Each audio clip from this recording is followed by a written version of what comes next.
Izin perhormatan saya kepada Abu, Umi beserta keluarga. Takzim perhormatan saya kepada Dewan Juri yang adil dan bijaksana. Tetapi bagi saya tidak usah adil dan bijaksana. Cukup kasih saya yang pertama. Tetapi jangan kasih saya yang kedua. Dikarenakan kesempurnaan yang kedua tidak pernah sama yang pertama. Takdim perhormatan saya kepada seluruh santri sedayah Bustanul Huda dan beserta guru-gurunya. Saudara-saudara yang dimuliakan oleh Allah Subhanahu wa taala.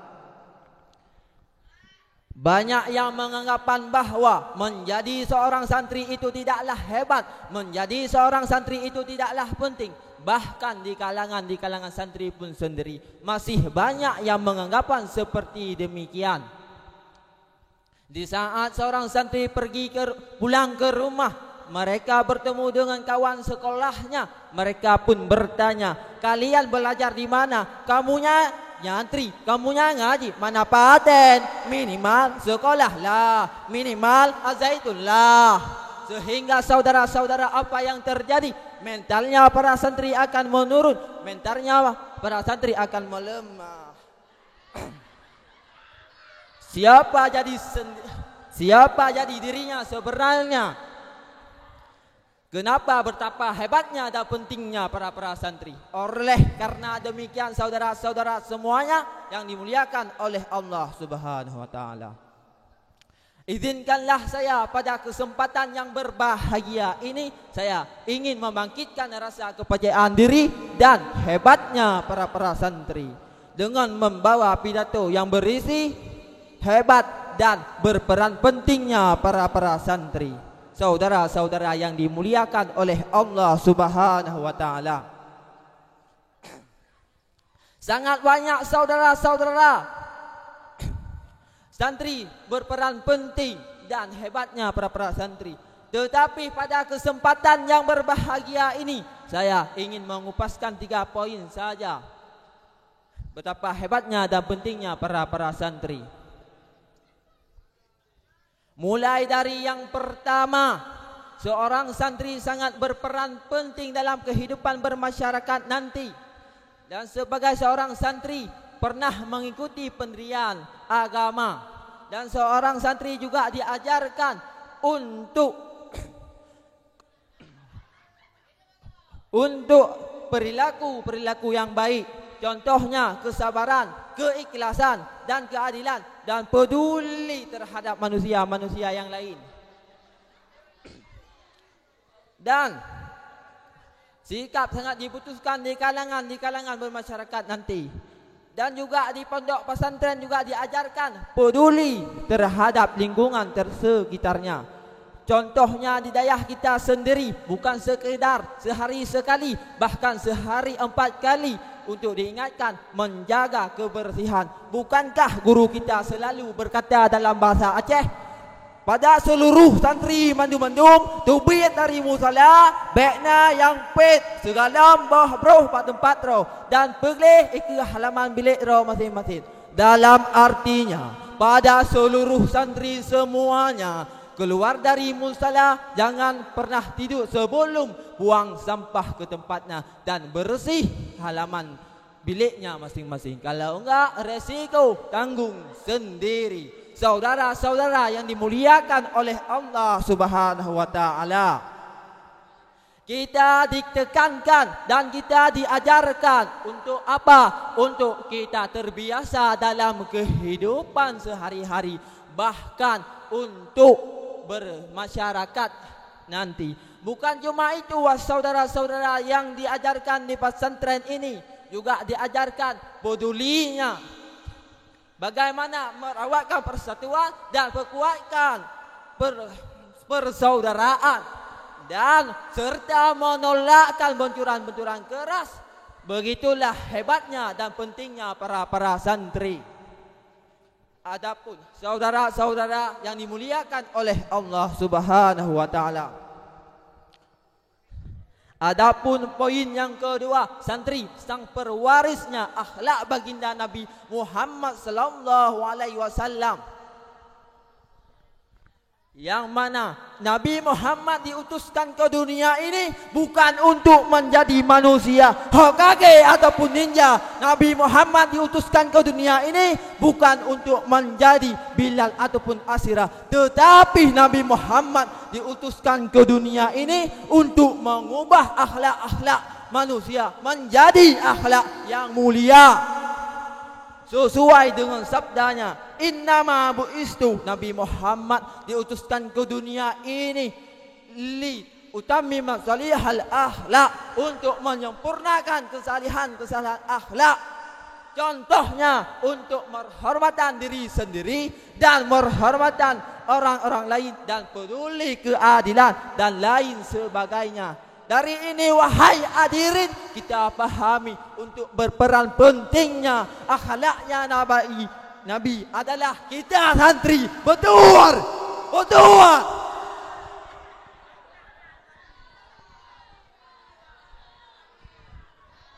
Kenapa harus kita santri, saudara-saudara? Padahal banyak orang di luar sana, banyak orang kuliah, banyak orang sekolah. Kenapa harus kita santri? Dikarenakan kita santri banyak bertemu, walaupun dalam kitab suci Al-Quran ataupun dalam hadisnya Nabi ataupun dalam kitab karangan-karangan para ulama. Begitulah santri mengajarinya, bahkan untuk mengaplikasinya.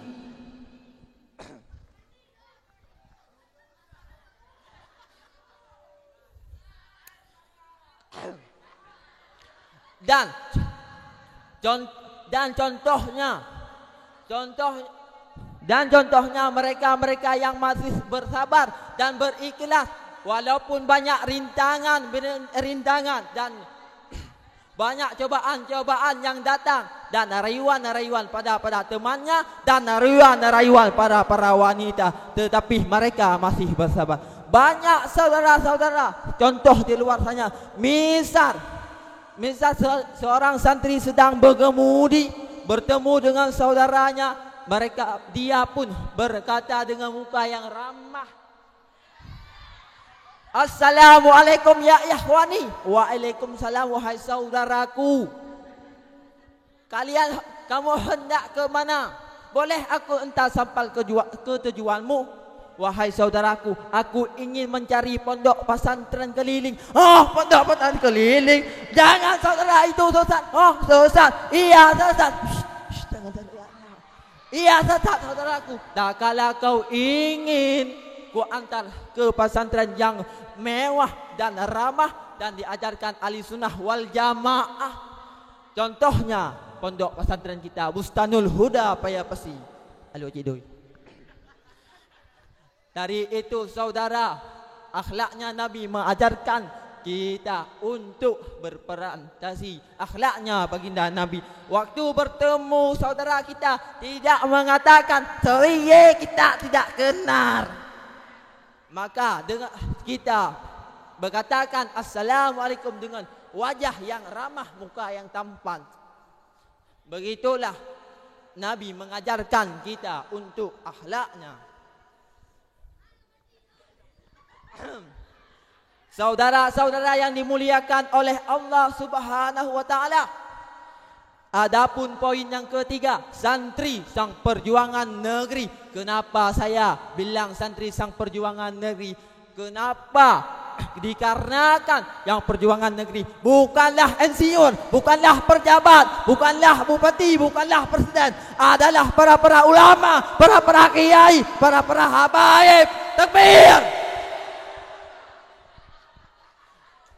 Dan mereka pergi dari ujung timur sampai ke ujung barat. Mereka tidak ada tunjangan daripada masyarakat, tidak ada tunjangan daripada negara, tidak ada yang memberi upahnya, tidak memberi keselamatan. Bahkan di bawah komando para ulama banyak ribuan santri-santri. Bahkan mereka rela membesarkan bibir pada malam harinya demi menzikir kepada Allah Subhanahu wa taala. Dan Harinya mereka ambilkan bambu runcing, ambilkan pedang untuk membasmikan kesesatan syariat Islam. Apakah mereka takut para ulama? Oh tidak saudara. Kenapa? Dikarenakan Allah berfirman dalam kitab suci Al-Quran, surah Muhammad ayat ke-7 dengan bunyinya, A'udzu billahi minasyaitonir rajim. Bismillahirrahmanirrahim. Ya ayyuhalladzina amanu in tansurullaha yansurkum wa yutsabbit aqdamakum. Shadaqallahul azim. Dengan artinya siapa yang menolong agama Allah, niscaya Allah menolong kedudukan mereka dan kedudukan mereka. Apakah mereka berpegang dari ayat-ayat tersebut? Walaupun dia tidak ada yang memberi upahnya, tidak ada yang beri, tidak ada yang terjamin keselamatannya. Bahkan apapun mereka takut, oh tidak, dikarenakan Allah selalu bersama mereka.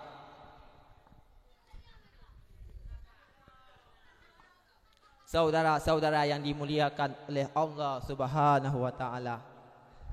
Jadi kesimpulannya, kita para santri harus kita bangga menjadi seorang santri. Harus kita tanam dalam hati kita bahwa santri sang perjuang estafetnya para nabi. Dan dikarenakan santri sangat berperan pentingnya dalam kehidupan masyarakat, bahkan banyak kehidupan dan lain-lainnya. Oleh sebab karena demikian bahwa kita santri harus kuat mental kita, harus kuat nekat kita, dikarenakan saya lihat ke depannya masih banyak pertaruhan kita yang para santri sang perjuangan, tidak ada orang-orang lain. Harus kita para santri, harus kita yang perjuangan negeri. Dan kita doakan kepada Allah Subhanahu wa taala dan Allah untuk menjagakan negeri kita dan keselamatan iman kita untuk kita hadapi masalah-masalah ke depannya.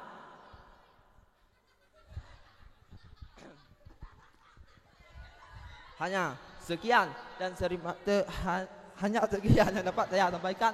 Assalamualaikum warahmatullahi wabarakatuh. Waalaikumsalam warahmatullahi wabarakatuh. Yang barusan tampil bernama Tunku Nafial Azhar, berasal dari Qabilah Bako. Hidup Bako. Kami persilakan.